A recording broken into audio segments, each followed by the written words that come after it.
Fellow Nigerian, in the face of these ugly pictures of our country which I've just painted, you may be surprised to hear me say the following. Now please pay attention here.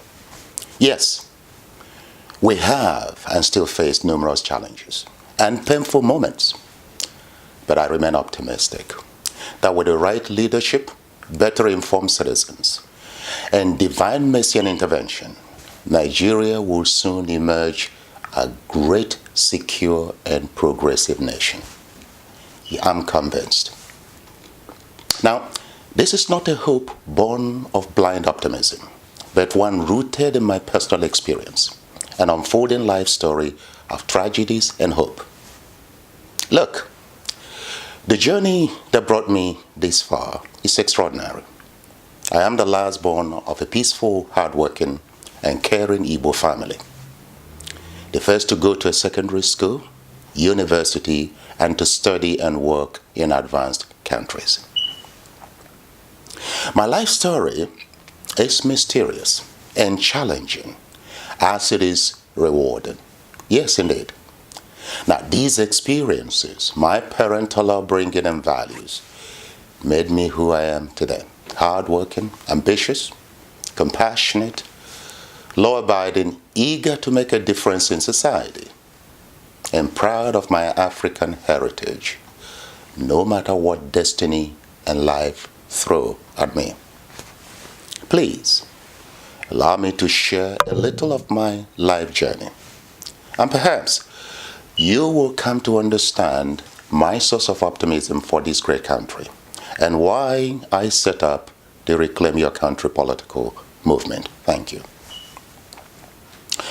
In Warri, Bendel State, 1984, I was severely sick, and no hospital, spiritual church, native doctor, or shrine across several states in Nigeria could provide an adequate remedy.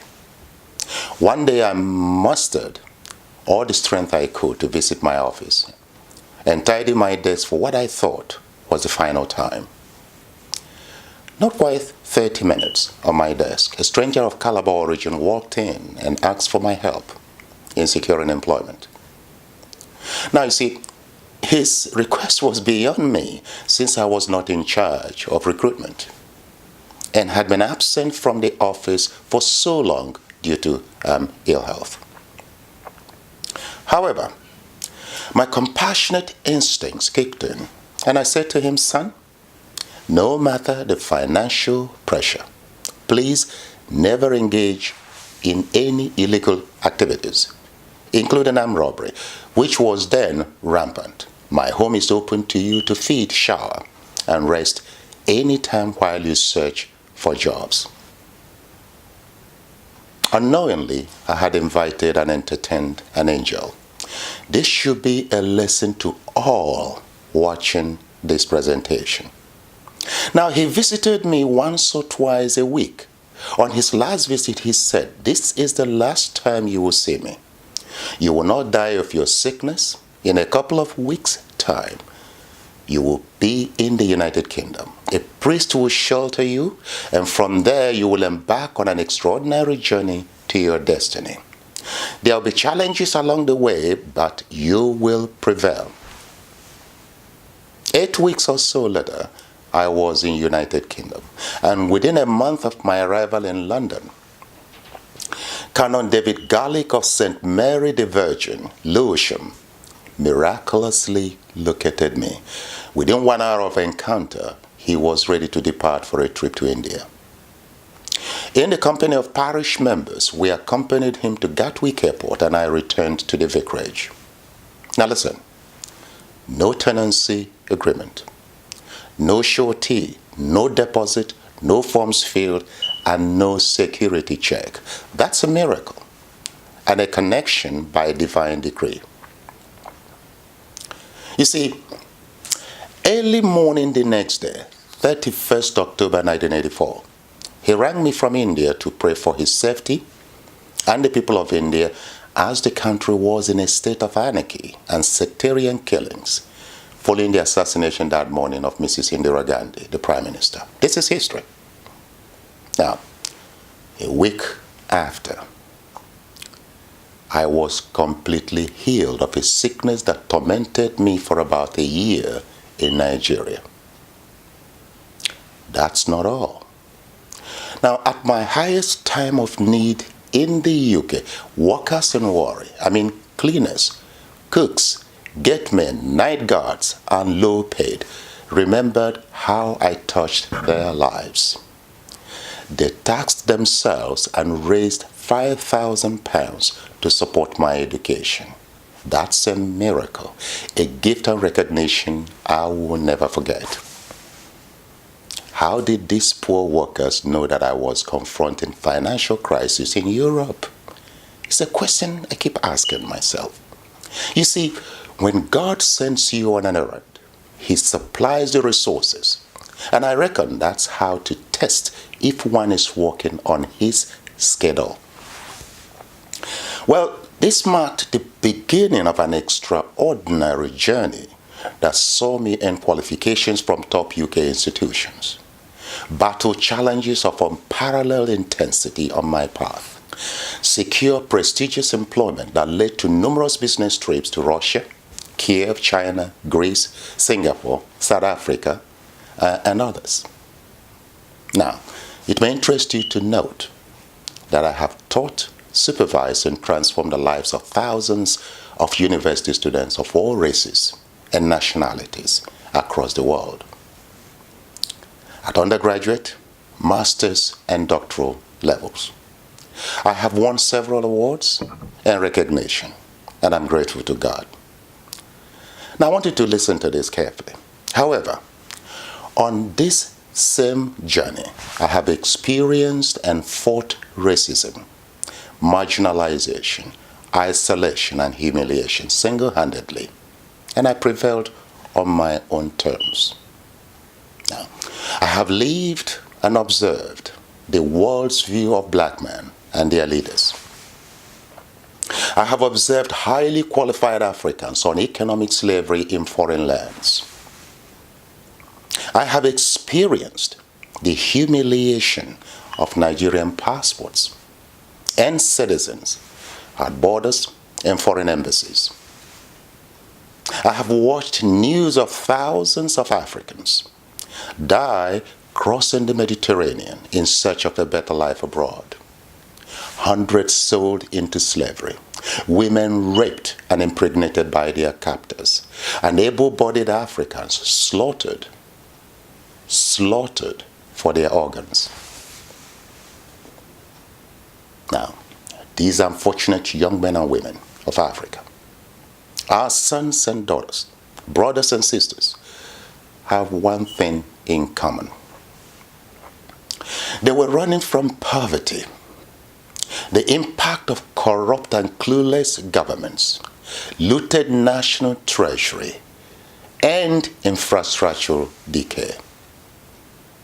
I shed tears for them. They dreamt big, just like you, but could not make it in their home country.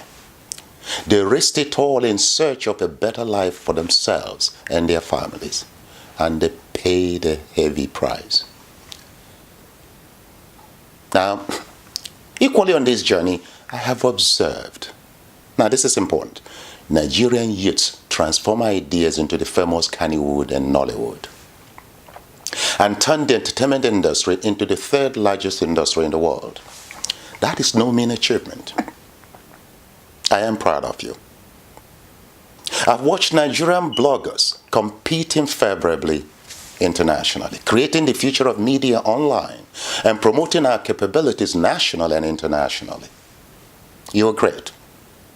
I've watched taxi drivers, truck drivers, Okada drivers, market women and men, street hawkers, farmers, all investing their best to support our economy and livelihood in the face of harsh economic, political, and security challenges facing this country. Look, I am proud of them and their achievements, no matter how little. So it is clear to me that we are not a nation of lazy people. We're not. Therefore, on this journey I have vowed that never again shall future generations of Nigerians be forced into economic slavery abroad or slaughtered for their parts due to medieval and clueless leadership, corruption, occultism, and looting of national treasury at home, if I have the power to effect change. Above all, this journey enriched my knowledge of God, national development, and why some nations are poor in the midst of plenty, while others are economically prosperous with little or no natural resources. Yes. So, what I'm doing today, and through my charity organizations, the Open Mind Foundation, and the Reclaim Your Country movement, is nothing but responding to my calling. That's what I'm doing here. So let me tell you here, take it from me. There is a power greater than Nigerian politicians, greater than the rulers of darkness, greater than the devourers of our collective destiny, agents of darkness in religious uniforms, and princes and princesses of demonic fraternities that shed and enrich on innocent blood. I am a witness. I am a testimony. So, fellow Nigerian, we don't have to wait until the day of the impending Armageddon. Let's come together and with clean hands build and unleash hope for this and future generations. It is in your hands, and you can, if you will. Thank you. Now, let me end this address with the following appeal to you and your loved ones. The founding father of India, Mahatma Gandhi, warned his people of the dangers of what he called the 7 deadly sins. Wealth without work. Pleasure without conscience. Science without humanity. Knowledge without character. Politics without principle. Commerce without morality. Worship without sacrifice. Now, no nation or people can shoulder the weight of even one such deadly sin and remain united, progressive, or prosperous. Alarmingly, all 7 are present and widespread in our country today, thanks to our morally bankrupt politicians, lawmakers, judiciary, and tribally and religiously controlled law enforcement authorities. Look, we must take bold steps to reclaim our country. You see, I want to raise an army of concerned and patriotic citizens, north and south, to bring down the kingdom of darkness in our country and set free the full potential of this great nation. Yes, that's my ambition. That's my vision. So I appeal to you today to join this noble cause. I beg you, walk with me, hold my hands, pray with and for me, and let's together break the leadership curse come 2019. Look, I am not a politician. Neither am I stronger, wiser, more Nigerian, or more intelligent than you. The difference is that I am a technocrat and have taken a stand to deploy the best of my abilities in supporting the development of a restructured, united, competitive, and prosperous Nigeria. It is for this reason I set up the Reclaim Your Country movement, to galvanize the youths, academics, professionals, and entrepreneurs of our country like you into action. As President Obasanjo recently called on Nigerians to form a coalition of like minds for the progress and security of our country, Reclaim Your Country movement was already in place. So I'm not copying him prior to this call. It is a coalition of hope for all Nigerians for speedy, quality, and equal development, security, unity, prosperity, and progress. It is a coalition to banish poverty, insecurity, and despair. It is a coalition for democracy, good governance, social and economic well-being, and progress. A coalition to salvage and redeem our country. It is not a political party, though one could emerge from it. Now look, I present you an opportunity to write your name into history books. Please take it, and together we will free this nation from the grips of cabals, corrupt politicians, and medieval leadership. It is in your hands. It is in your hands. Now, you may wish to know how you can contribute to the success of our struggle. Well, you can donate, join the full membership of the organization, or volunteer your time to serve. Any of these options can be initiated or executed securely via our website. Now, however you choose to make your impact, we are ready to welcome you. Together, we will make history come 2019. Now, there are a number of steps we need to take. We must build and defend a stronger democratic governance that creates the environment for sustained development, progress, and opportunities for all people and not just some or a few.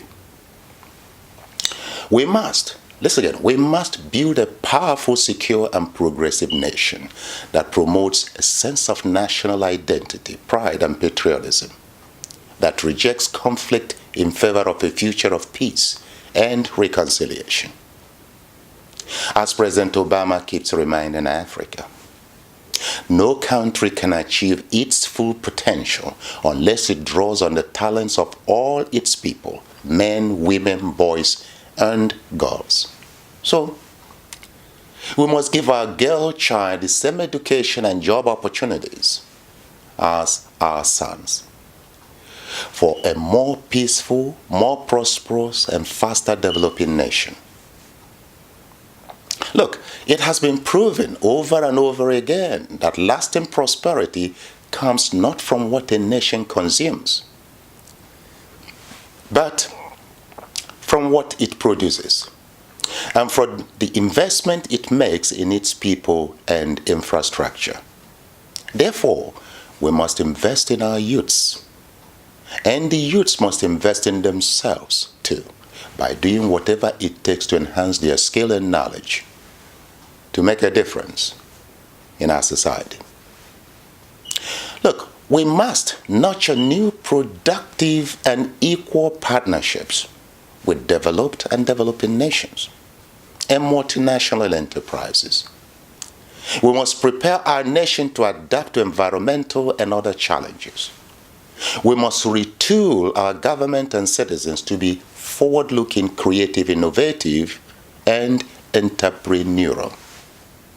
Well, that calls for the education of our citizens and training of our workers in world-class universities, polytechnics, and colleges of our own. I mean our own. And investments in science and engineering. We must believe strongly in the rule of law and that there are human rights that cannot be denied in our homeland.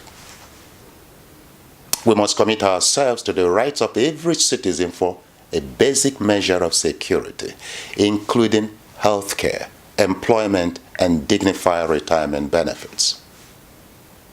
So, fellow Nigerians, look, the challenges we face are great. I dare not underestimate its magnitude. The work before us is going to be hard. Changing mindsets and long-held practices will not be easy. But we have a history of survival against all odds and overcoming several difficulties and obstacles. Now, the hand of God is upon us, His people. That reassures me we can achieve whatever we set our minds to, no matter how hard, with courage and purpose, with humility and hope, with faith in the promise of a greater tomorrow, And with firm belief in total liberation and freedom, let us march straight forward together to reclaim our country for enduring national security, unity, liberty, equity, justice, and prosperity. God bless our homeland, the Federal Republic of Nigeria. And God bless you, my fellow citizen. And I look forward to meeting you one-on-one in the near future. Thank you. Thank you. Thank you. Thank you.